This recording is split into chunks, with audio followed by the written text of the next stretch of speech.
I'm Andrew Schofferboff, I'm a partner at Addleshaw Goddard, and I also head up our retail and consumer sector group across the firm.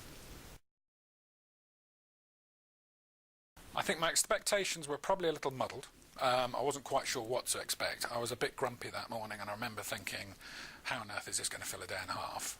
In that all we are doing, in fact, is going out to speak to people, which we've been doing for years and years. So how can this take a day and a half of everybody's time? As to what transpired, it became quite clear early on that that was miles from the truth, and there's actually an awful lot in it. Loads of good learning, and plenty in there. It could even have gone beyond a day and a half without stretching, I think. So, having been perhaps a little bit cynical and grumpy at the start on the Monday morning, by the time we got into it, it was quite clear there's a lot there to learn, and it was really useful. I think there were various things. I think the amount of detail was a real surprise. And when we got the handbook at the end, the level of detail in the questions and the manner in which those questions are asked and the way in which you can probe without being seen to be probing, I think that just the whole amount that was in there was the biggest surprise of all. You know, I'm just going to have a chat with someone for an hour, how much preparation is needed? Well, clearly an awful lot.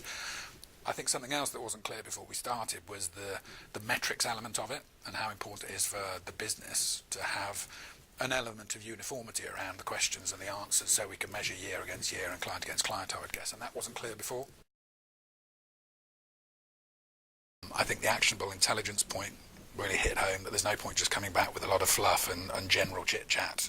It's a question of bringing back stuff that we can actually work on. The metrics point I've mentioned about how we have to bring stuff back in such a way that we can measure it year on year and client against client. I think there's I found quite a lot of the slightly not off the wall stuff but less tangible stuff, the body language stuff, I thought was really, really useful, and I've actually used that. I've not used that a lot, but I've paid more attention to that. And again, it's the sort of stuff that you think's obvious, but you just don't pay any attention to it in real life. And I've been in 2 or 3 meetings since then thinking, oh, he's sitting back and looking a bit frosty. Is there a bridge we need to build there, for example? So there's stuff that's useful in day-to-day work, not just this sort of stuff as well.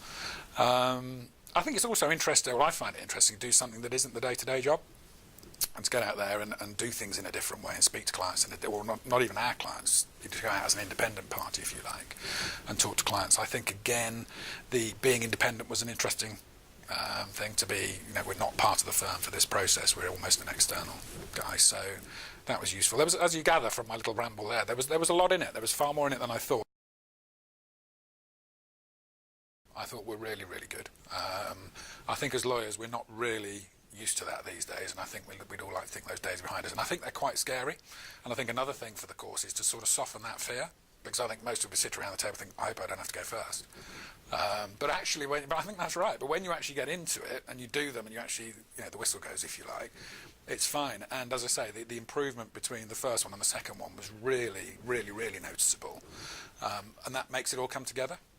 I think another thing that came out of the role plays, which I think surprised us all, was when we played the other side of the table, if you like, because we were working in pairs with our colleagues, and we were playing the part of the client. It was a real eye-opener to the sort of things that a client sees, a client expects, the things that are keeping him awake at night. And whilst we're not in the client's shoes per se, it was just quite interesting for that 30 minutes to be sitting on that side and quizzing and questioning and pushing. And it was, and certainly with the client I was pretending to be, it made me sit back and thought, oh, perhaps we haven't done that in the last year, and perhaps we should be doing a bit more of this and that, which actually we have since done.